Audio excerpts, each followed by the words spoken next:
What's up, brother? Yo, what's up? Man, no technical difficulties today. I'm in the comfort of my own home, and the Wi-Fi is a lot better here.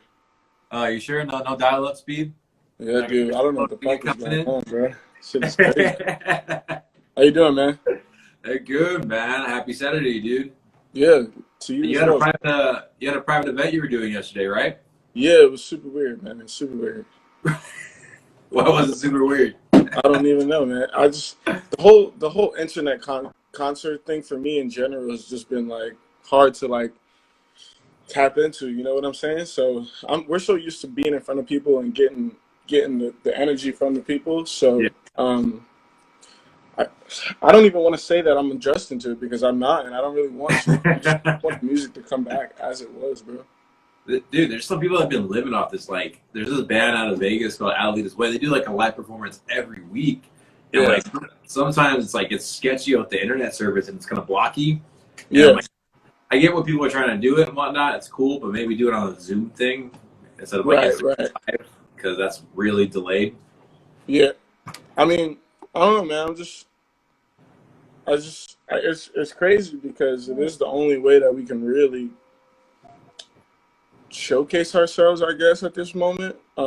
Which I'm like trying to like figure out is it worth it? Like, do we just like kind of just sit in the background and wait for things to move over? Is our like musicianship, important enough to be like I don't know, man. It's like I'm fighting kind of back and forth with like maybe I should just be in the cut, just working on music right now rather than trying to stay relevant in a time when there's a lot more important things going on. You know what I'm saying?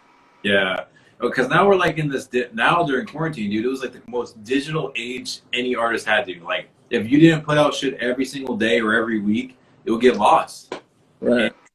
it's kind of like I think for good or worse, it's like this coming out of this quarantine is going to make people now have to promote themselves more on Instagram, more on YouTube, make longer videos, and pay for promotion time more than anything. Right. Right. And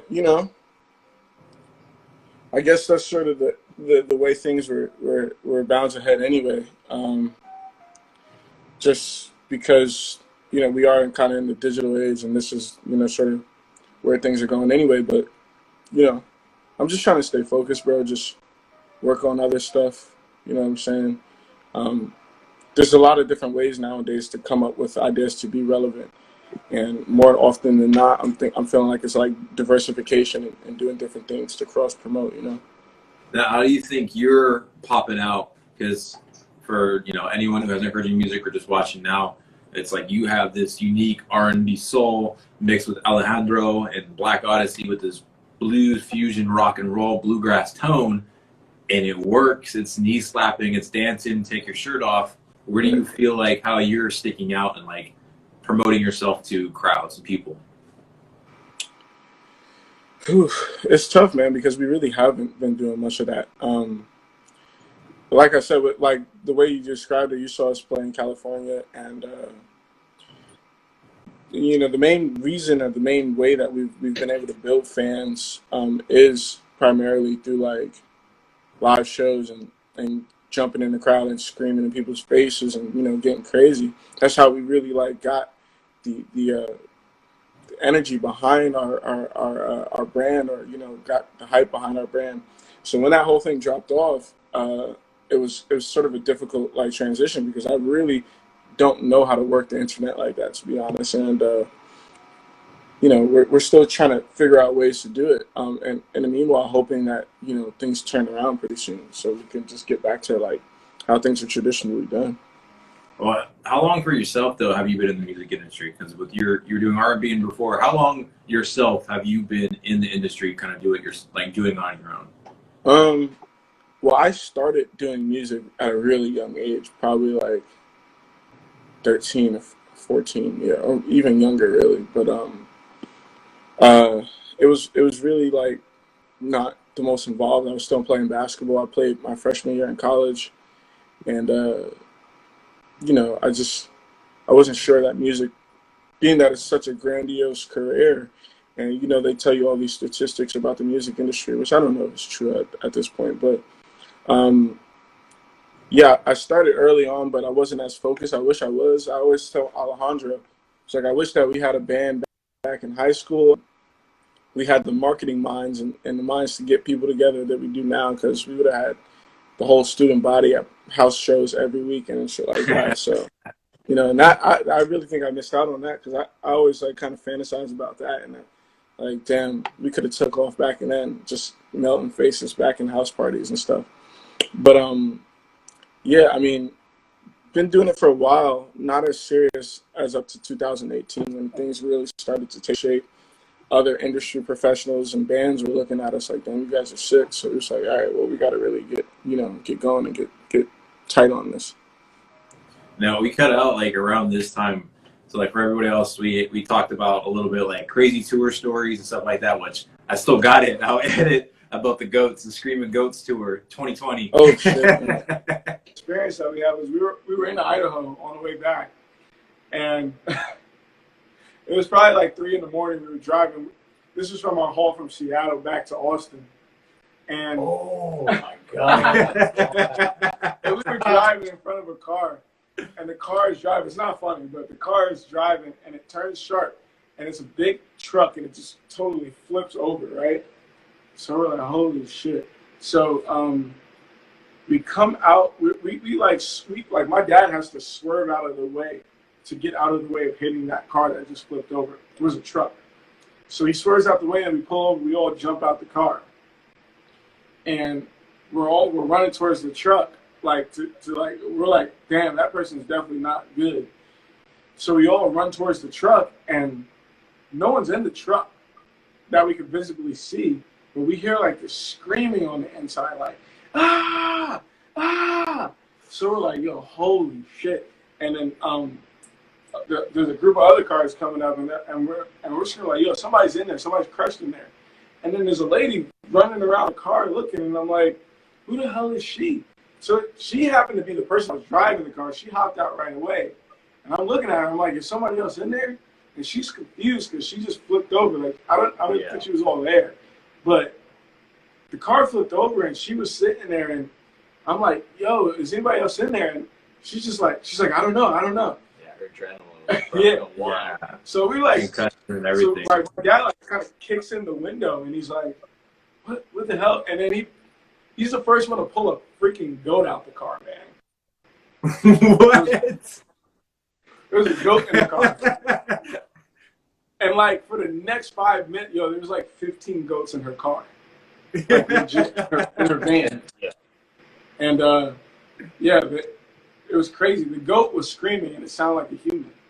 That was absolutely insane, dude. But we got cut out when I was asking, like, how'd you meet Alejandro? And how did BLK Odyssey and you guys come together to make it? So Alejandro and I coincidentally moved to Austin at the same time from 2 separate sides of the country. He moved from Florida. Well, not separate sides, but he moved from Florida, and I moved from New York. So we actually both working like simple jobs at the time. He was working at a pizza shop. I was working at a retail store in the same, kind of strip mall. And, we sort of like stumbled into each other a couple times. We didn't really say anything to each other. And I heard him talking about music to a couple of his. So he came over to me, and then I was like, yeah, man, I do music as well. And, I think we should probably try to do some stuff together. And, yeah, man, there goes my girlfriend. What's up, babe? And then who's your guys' drummer now? Because I remember now you had a whole different kind of band with you guys when you were coming out with California, Sean James, and then I saw in you guys' music video for Riding the Streets, you guys had a different drummer. So that is actually our original drummer. He's like the main guy in the band. But when we got called on that tour, which was kind of crazy because we got called like 2 months before it, and like my whole band actually was in school at the time, and it was like, yo, we can't leave right now, dude. Like, we're in the middle of the semester and all that. So yeah, those guys couldn't come out, so I had to bring my homie, the bass player in New Jersey, to come out. Um, and then that kid that was on drums with us is from Minnesota, and usually like it was really on the fly, man. The guys flew out a couple days before we left for Denver, and tried to get the set together, and it started to get better as time went on, but it was really on the fly kind of thing. So it was eventful for sure. And that's what's up that you still kept your original drummer even after that. Because I know there's so many stories of like, hey, my bassist had to take off during tour. They're having a kid, mom in the hospital, and he ends up never coming back. And they got that touring guy stick with the band, and you still kept with the original. Right. No, man, I like my guys. I'm pretty loyal, and we've really built a lot of rapport and chemistry. So I like to stick with them as long as possible. You know what I'm saying?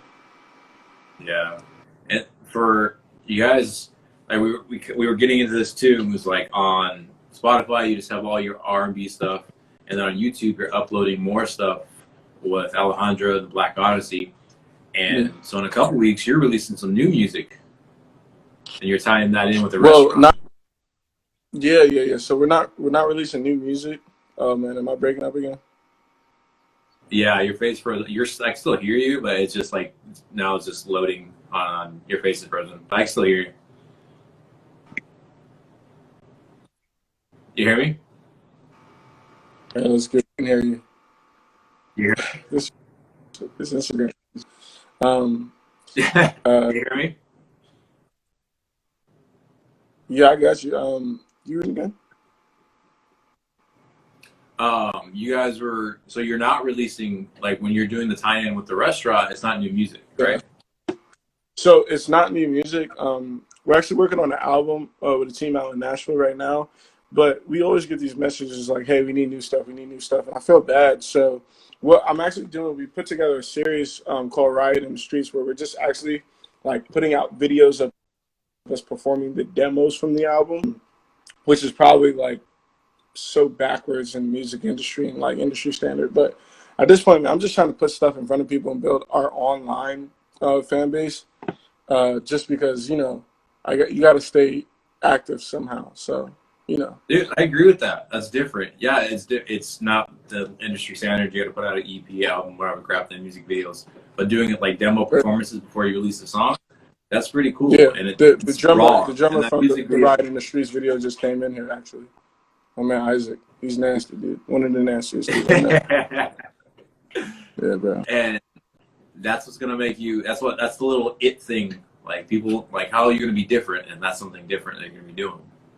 Word, man. Well, we try to be different, not too avant-garde and out there, but we just try to be genuine and real to ourselves at least. You know what I'm saying?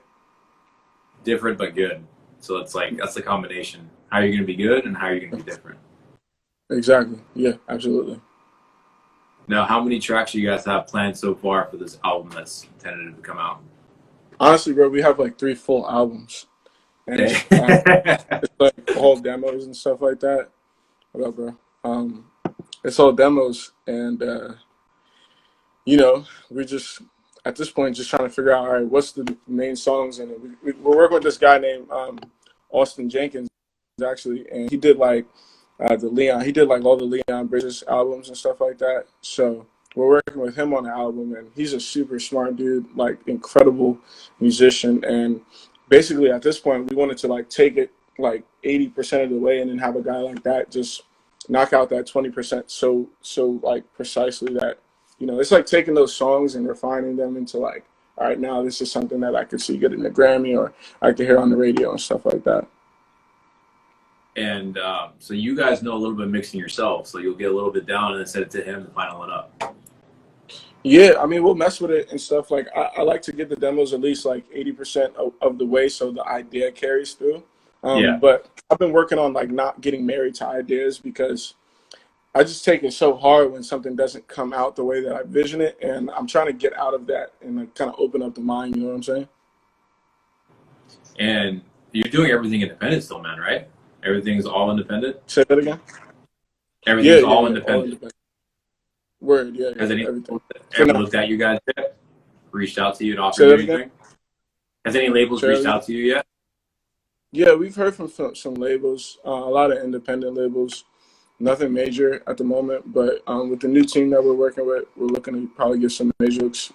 Um, I mean, to be honest, I don't even care, bro. Like, whatever puts us on the road and lets us play in front of people, make a decent career, and I'm pretty confident in ourselves at that point. Like getting in front of people and doing it at that point. I think we'll be able to build our value a lot higher on the road, and in live shows to create that experience. And yeah, man, I don't even care about the label thing anymore. I used to be stressing over it, like, oh, we need a label, but I don't know, bro. It's not even like I just that want the anymore, music. man. With Yeah, every way, like we exactly. talked about, how you can put yourself out there and find yourself. Like, dude, it's like Exactly. the label is like the nice, cool, it's great, but like now you have fans from, I don't know, listening in Sweden, hearing your music at like 2 in the morning, and it's because you put it up on Exactly. YouTube or Instagram. Yeah, exactly, bro. With this whole internet thing, it's you pretty much are a label. You could do your promotion, you can do your you could pretty much do everything. And it's like, it's kind of like we're in a weird crossing point where there's artists wanting to stay independent, and then there's independent distributors now that have rights and can put stuff onto like Spotify, Amazon, iTunes, and all that stuff. So it's like a weird crossroads we're at. Yeah. Um I like that, man. I think it's good. Like some of them are getting super involved and have their own marketing teams and stuff like that as well. Which is a big tool for independent artists. Like I'm freezing again. Um Yeah, that's all good. but that's a nice but yeah, uh, I think it's a good to have those tools. I'm looking for like so the crazy thing about the music industry right now is you're seeing all of these booking agencies like Paradigm is the big one right now, and like they're laying off like all of these like these agents, these booking agents, and then hitting them with non-compete so they can't join other major agencies. So now you're going to see a lot more independent agencies, which I'm excited about as well because for independent artists, that's going to be really good because it's hard to get in front of a William Morrison or a CAA or a Paradigm or APA. But the more independent, the better. That, in my opinion, at least.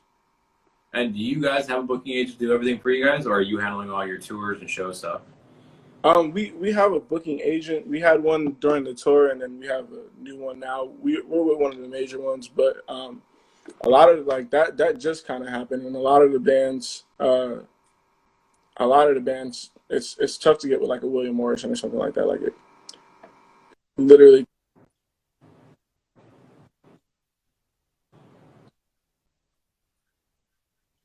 and then that's not even guaranteed because Now, what do you think about like the merchandise stuff and?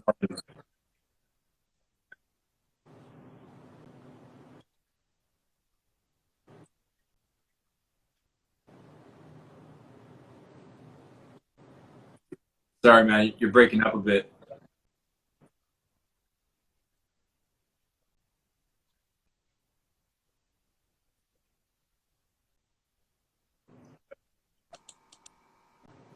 how's that? Can you hear me? Now I can. You're still kind of chopping up a bit. Okay, You hear me? let me try to go out. Yeah, I can hear you pretty good. I got weird connection in my room, dude. It's all good, man. Um, It's getting there. It's still choppy a bit. Here, let me come out here. Yeah, man, but it's what I was saying was I'm hoping to see that a lot more resources become readily available to these like these independent artists because I think that's really important for them to have the same resources and at least get the same chance to have like major success or in their own right major success. Now, during this coronavirus stuff and the fucking crazy quarantine, what did you see? Like, so like all the venues, everything got canceled, everything was shut down, right? Did Yeah. you apply for any help because they had Artist Avenue because it screwed everybody over. Did you help? Did you and Alejandro go for any like artist support to help you guys? Um, like you mean like the grants and stuff like that? Yeah. Uh, not really, man. And the reason is because I'm always like, when I see things like getting ready to hit the fan like they did, we really jumped into like resolution mode and not sort of like are waiting for like. I think I just got like a stimulus check like a week ago, and I was waiting for that for a while. And yeah, I mean, we really hopped into like, all right, what are we gonna do now to keep the band stuff going, financially make that money, but just be able to pay our bills and stuff like that. And we automatically thought of different business ventures that would work during a time like this, a crazy pandemic, which I don't even know what the hell is going on, but you know. Well, shit, first you guys gotta get some merch online, man, so people can buy some I know, stuff. dude. I know for sure. Everybody keeps saying that. My man Visa that just came in was like, "Yo, I need a shirt." All right, this is our stuff right here. So I'm just waiting to get some new ones so I can send it out to everybody that we're supposed to have it to, and get it online on the online store too. Dude, the Sam Houston bandanas, face coverings with that same Yeah, logo on there. that would be fire. I would like that a lot. I want the band to come on stage with that. So hopefully you guys can get some stuff there because I want to bump it. I want it too, man. Shit. Oh man, I appreciate that, bro. I do for sure, man. I was glad that we got to get on this interview because I saw you with Sean back in Anaheim, and I thought it looked super cool. And like I was saying yesterday, Sean is a super cool dude, man. Man, his music is incredible. His voice is dumb, dude. And just I couldn't have asked to go on tour with a better guy than Sean. Dude, and it was what's really cool about both of you guys, and I'm even more curious when you guys finally release music and put it on Spotify or any other digital platform. It's something like with both of you guys, it's like analog and on digital can't capture your guys' voice as compared to live. Like Sean's voice live is way better and different than on digital. Absolutely, man. And I was wondering, like, I was thinking that as well when I was listening to his records. I was like, damn, if only people that listened to these records and didn't come to the show knew what he sounded like here, you know. But hopefully, yeah, that starts to translate for us as well because it's hard to get people to come to the shows, especially where I'm from in New Jersey, man. Nobody comes to shows, bro. So sometimes it's you got to try your hardest to make that live stuff translate to the record as well.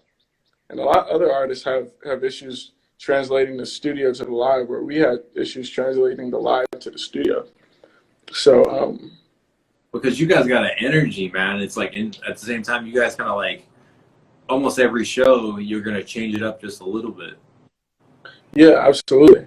And it's all about the people in the crowd. Like I always say, man, like when like a show could be like really, really, really next level, and everybody could be just having this outer body experience. But it's hard for the band to come on stage and give like 100% right away. We could say, all right, we're gonna give 100%, but it's got to be like a feeling kind of system. Like it's almost like a date. Like I don't. It's hard to take it too far if they're not giving you those signs of approbation. Like, yeah, I really like you, and I really want to do this with you. And it's like, all right, well, if you're giving me that look and I'm giving you that look, then we can get it on for real. But if it's like one of those weird situations, like I've had shows where like people just sit there and watch you, and it's like, damn, I can't fall all over the stage, you know? So far from like the Sean James tour and the other places you've been to like locally, what's been like probably the standout venue? Like you were just like, fuck, this place is lit. Everyone was crazy. Damn, they're gonna flip tables over. what's like the best venue you remember? Oof. Sacramento was real crazy because there's a couple shows actually, but Sacramento was great. I really liked that. I think we played at the Goldfield Trading Post, and it was just like that energy. That in Seattle, man. Seattle was ridiculous. That was probably my favorite show. That's one of those shows where we came out and like really like the first note we started playing, everybody just started cheering, and I'm like, oh shit, it's gonna be a good night. It's like, yo, three songs in, Alejandro, all his clothes are off, and I'm in the crowd. It was crazy, bro. It was crazy for sure. Well, that's what's up, and that's what's great about you guys. That's not adding to the showmanship of your guys' musicianship already. Great musicians, but also great showmanship. Yeah, You're breaking up a little bit. yeah, man, for sure. No, I got you now. I can hear you now. Damn, all right, cool. So it's like, so wait, with Soul House, are you an owner too of this? Is this your cooking? Yeah, I'm the head chef and the co-owner. Dude, that's what's up, man. Hell yeah. I appreciate it, man. How long was this been starting on? Like, when did you start this process? Like 3 weeks ago, man. It's ridiculous. I'm like, yo, so we're in the point right now where we're like, damn, we just got a 75 head corporate order. We got all these major blogs like The Eater just posted us, and Boston Chronicle and all these other like blogs hitting us up to do stuff. Some of these major companies, we're speaking to people over from Siete about doing a collaboration. It's like, yo, we don't even have like all of the licenses we need yet.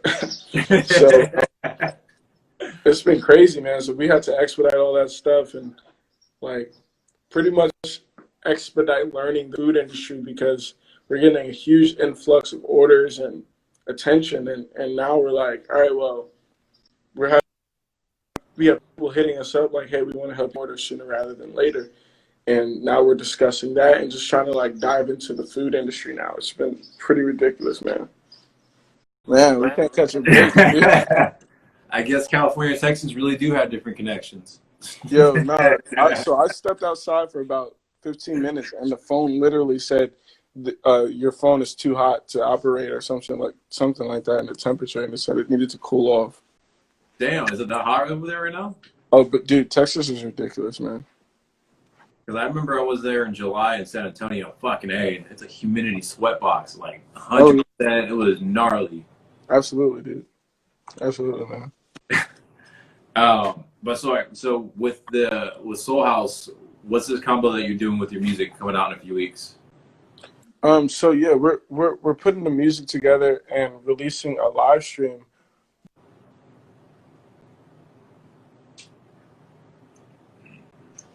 A soul food, and it's a visual thing too as well. So you get to like feel this, you get to hear the soul, you get to taste it, and you get to see it. So it's sort of like a full body kind of experience. And yeah, man, I think it's a cool concept, and I think it actually would make a difference in like how people feel on things and stuff like that. So yeah, we're excited about it, man. We're gonna be sending out deliveries to people's houses on the 22nd. And we're getting a lot of orders and a lot of support, so it's pretty cool, man. Heck yeah, and you guys can all pre-order right now, get your food sent in. And so where's the live stream going to be at? On YouTube. I'm going to put up a YouTube link and in like a week or so. And that's on June 22nd, right? That's right, bro. Heck yeah. I saw pictures of them, like, damn, that looks so freaking good. Dude, it hits, bro. You know Roscoe's, like, it's really similar to Roscoe's, actually. We just have I think here, I think Roscoe's is overrated, personally. Like, some of the best food. Don't tell Alejandro that, man. He might bite your ear off or some shit, dude. Because, like, bro, I've been to, like, I've tried so many different places in Dallas, Houston, Austin. I'm like, there's so many other better places than Roscoe's. It's like a name, but I get it. But, like, there's some better places. Nah, there's some spots, dude. There's definitely some spots, bro. We like Roscoe's because it's not really readily available to us. So, I mean, yeah, but we've kind of added our own spin to that recipe, and It came out really good, dude. Now, I'm curious. I get into some debates with my friends in Texas and other people. Did you have In-N-Out when you came out here? Hell no, I'm not with that, man. I tried it once, dude. What? That shit was Whataburger all day, bro. Whataburger? What the hell, man? Right? See, I'm not even from Texas. I'm from Jersey, but I feel like I'm from Texas now. I was hanging with a friend in LA, and they said, "Yeah, you gotta have In-N-Out," and I was like, "Damn, these fries are soggy, man." That's what you get, the animal style. You don't get the plain fries, bro. You get the animal style, dude, loaded on top of that.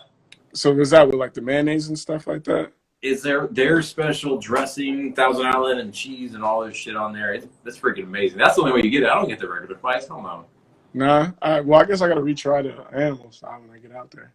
The way I look at it is, Whataburger has like all these freaking items, right? It's got like 30 items on there, and In-N-Out has 3, and it's Yeah.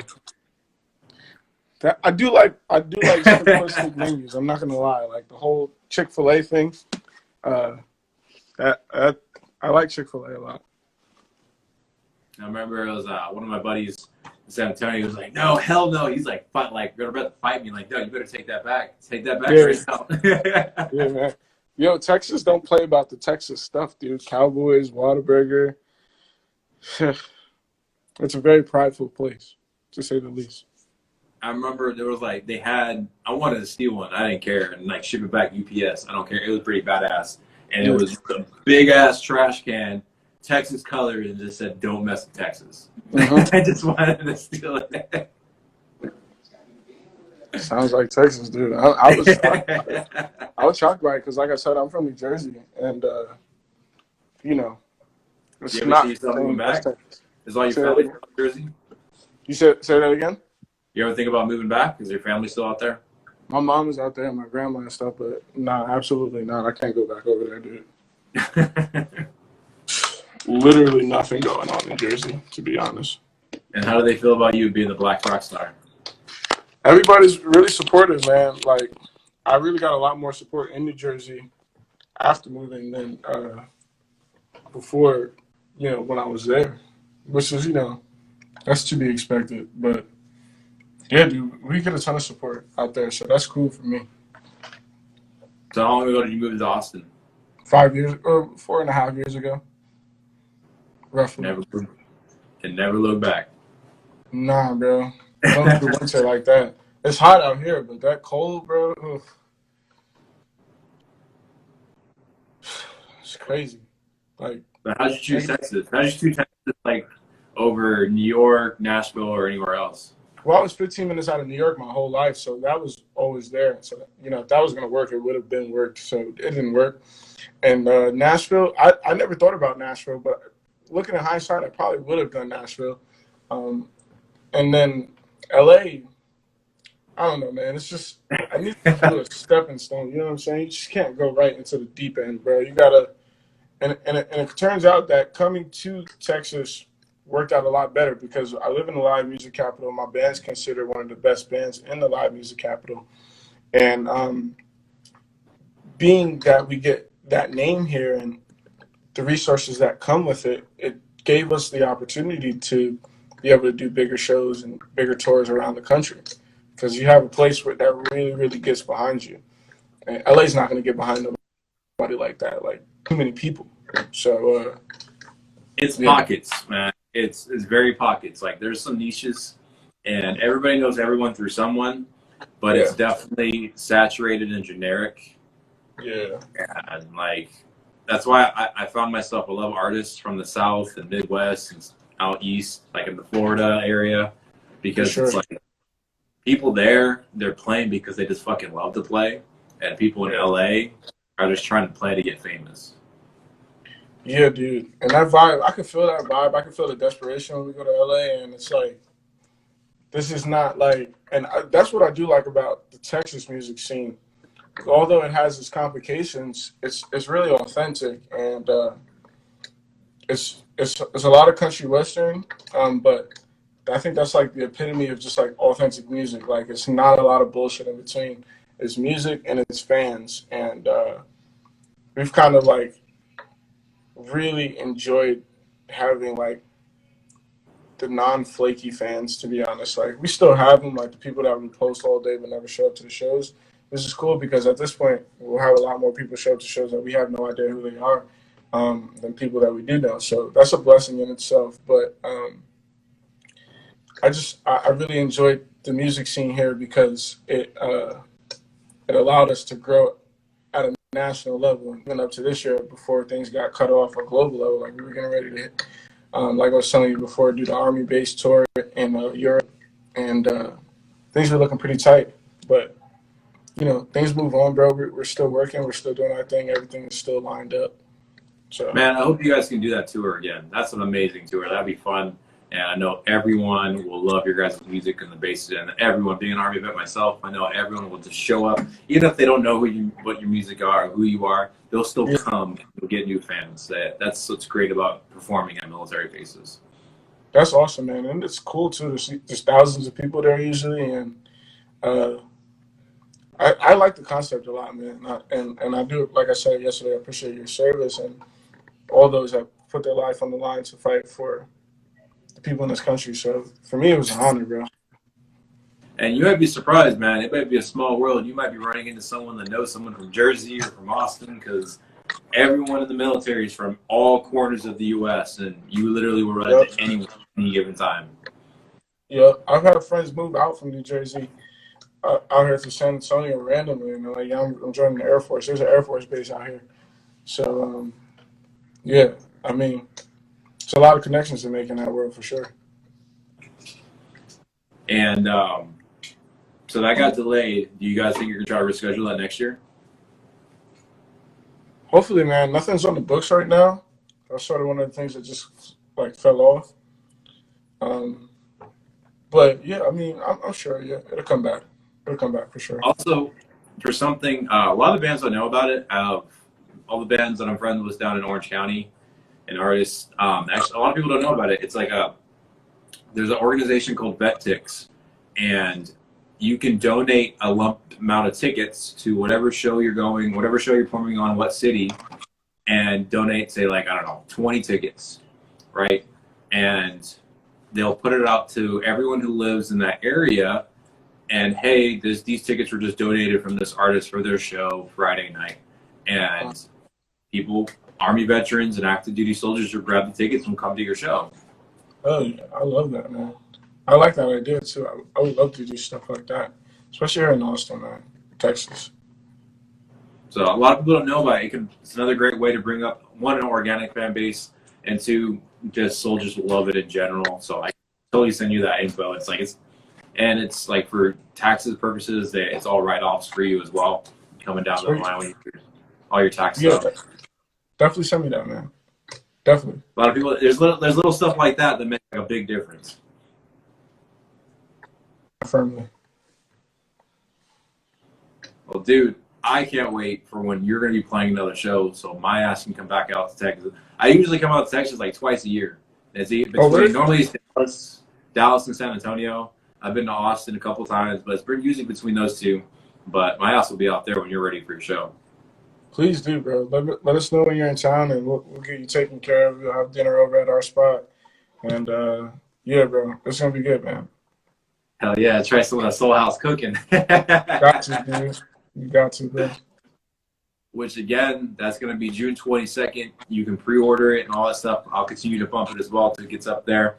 He's going to be doing a live stream concert on YouTube. He'll put the link up. I'll put the link up, too, when he pops up and does it. So do it. Support some local food in your area if you're in the Austin area. Regardless, shit, pre-order it and send it to somebody else. Who cares? Just support it. Appreciate that, man. Hell yeah, bro. Dude, thank you for your time, brother. It was good to see you, man. Good to see you, man. I look forward to getting up in person again, bro. Next time. I know, not just randomly cross the path. Yeah. Hey, man. That's how shit happens, though. That's how shit happens. That's good. That's good. I'm glad we got to connect, man. And we'll definitely talk soon. Hell yeah, brother. I'll send you that information for VetTix if you want to start doing that for your shows and whatnot. Absolutely. All that good stuff, dude. I hope you still continue to stay safe post-corona as the world is opening up and protests are still happening. I hope you still stay safe with that too, man. Yeah. Absolutely, bro. I will. You as well, okay? Thank you, brother. Peace, bro.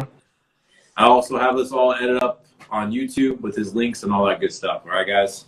Oh, nice. All right, dope. Peace, bro.